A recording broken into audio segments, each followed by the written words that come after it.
Welcome back. In this tutorial of Chinese philosophy and theory, we're going to be talking about the Horary cycle. The basic concepts associated with the Horary cycle are that essentially qi circulates through the 12 meridians of the body. Now, the elements, so we have five elements, we know that already. And each of those five elements has organs associated with it. So that gets us to 10. There's two organs with each. Now, the fire element is special because it actually has two functions as well as two organs, giving us 12 total meridians on the body on the basic level. The concept of the Harari cycle essentially starts with the lungs. And the reason that it starts with the lungs, according to traditional Chinese medicine, is that the lungs serve the purpose of the receiver of pure heavenly qi. During the Harari time, the organ or official has its peak energy. So when the lungs start with their time, the receiving of pure heavenly qi, that's the peak time for that activity throughout the day. The time opposite, the Harari time, is going to be the time when that official or organ has its lowest energy. So the lungs are going to have their very lowest energy opposite their cycle. The concept of the Harari cycle supports the natural circadian rhythm. The Harari points along the meridians are the element points. So, for example, on the fire meridian, let's take the heart meridian for instance.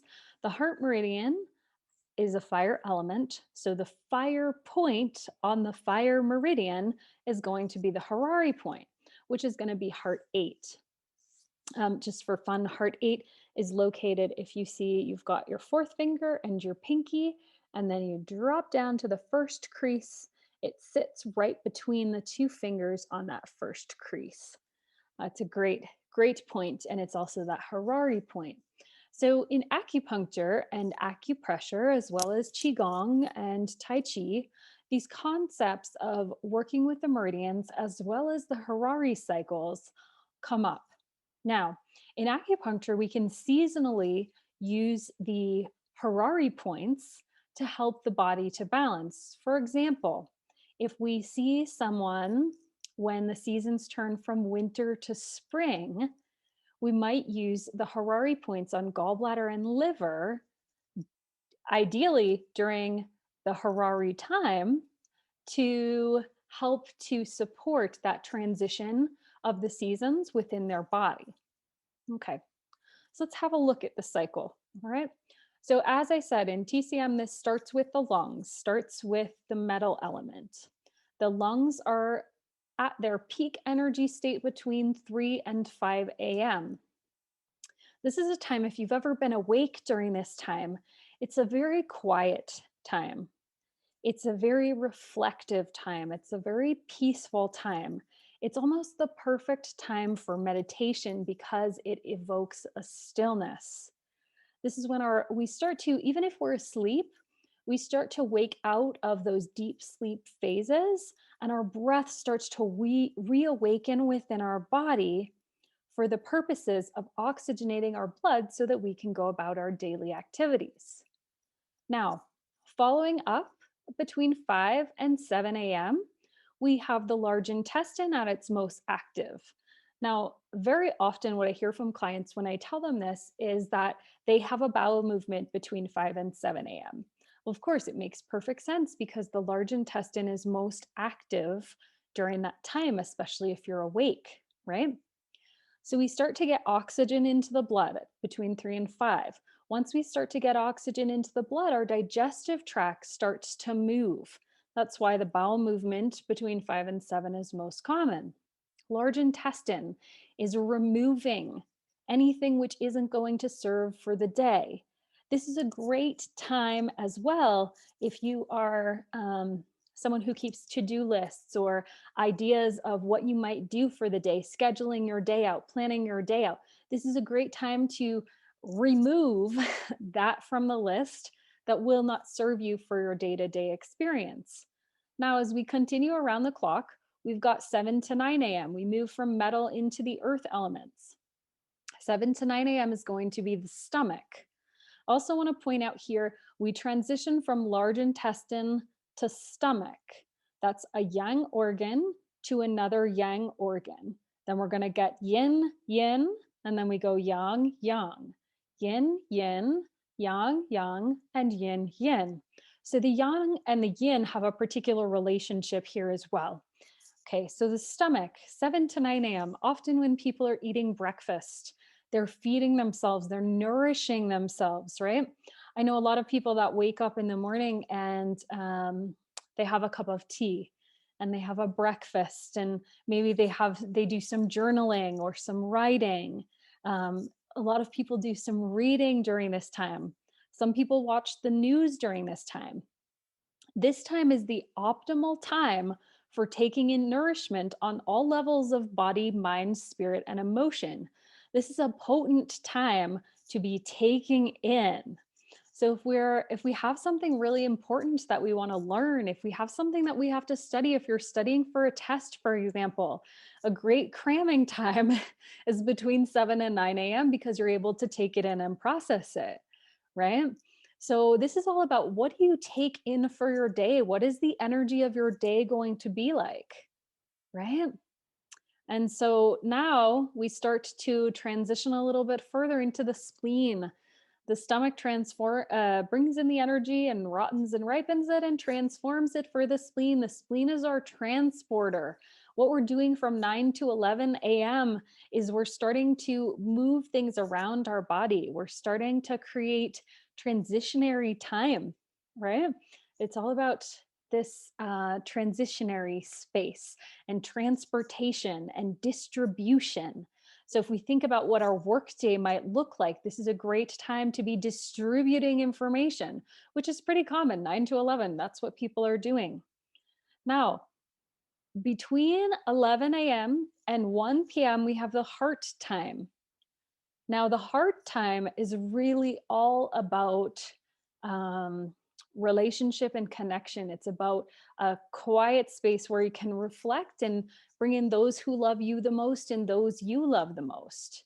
Now, it really depends upon what your schedule is like and how you relate to each of these elements. My preference of my own schedule is that I like to wake up early. I like to have that meditative time. I like to nourish my body. And sometimes I actually work before nourishing my body. But I like to have a break around this, particularly this 1 p.m., 12 to 1 p.m. time. And in my family was Italian, and they always had kind of a resting time here. They had another meal and they were resting. Their family came together and just shared in, the sense of collective being. So it's a really nice time for that, if that's possible. And if you can't do it every day of the week, perhaps it's something that you're going to be doing, on the weekends. Then we've got the small intestine, 1 to 3 in the afternoon. The small intestine is going to be the separator of pure from impure. So what we have happening during this time is digestion. We've got a lot of digestive stuff going on. Our body is trying to decide what to keep and what to get rid of, what nourishment, nutrients, and minerals and vitamins we want to keep from our food and bring into our being, and that which we want to let go of. Okay? Between 3 and 5 p.m. in the afternoon, we're most active within the bladder. Okay? The kidneys, so the water element here. So we've got this we start with metal, we go to earth, then we go to fire, and then we've got water. So the bladder is a time of reservoir. And you can often feel this because it's a reservoir of energy in a way. It gives you the vitality to get through the afternoon, especially if you don't take a rest midday. And that vitality sort of comes from this reservoir. So a lot of people have like an afternoon crash or an afternoon quiet or something like that. And that's this bladder time. And then you sort of get another wind. That wind is the bladder saying, okay, here's the reserves for you. The kidneys, the 5 to 7 p.m., this is a time of purity. The kidneys are a refining energy. You hear this term a lot, purity, when we talk about the elements. Of course, the gallbladder needs to be pure in order to make pure bile, right? The small intestine separates pure from impure, and the kidneys filter out impurities. So you can start to see that pure and impure comes up relatively frequently. The sorting of it is about the small intestine. The organization of it is about the gallbladder. And really, the essence of it is about the kidneys. So, this is a time of creativity. This is a time of really tuning in to that essence, really tuning into the purity of who you are. We have next the heart protector. The heart protector is another fire component. And actually, the heart protector and the triple heater, which is next, those are both functions. Okay. So we so far have done all organs that we understand to this point. The heart protector, it's also known as the pericardium, which is the sac essentially that protects the heart. So it's sort of how it got its name, and it does have that organ sort of purpose, but it really serves as a function more than it does as an organ. And essentially, this is our time for relationship. This is our time to connect, and specifically with those who are most close to us in our life, our primary relationship, our children. It's a great time for intimate conversations. Our heart is really vulnerable in this time. So we want to make certain that we know what we're inviting into this time. It's a great time for ritual, for self-love. Beautiful time for that. Now, the triple heater, this is another function of the fire element. And the triple heater essentially is the component of respiration, digestion, and elimination. Three processes that heat within our body.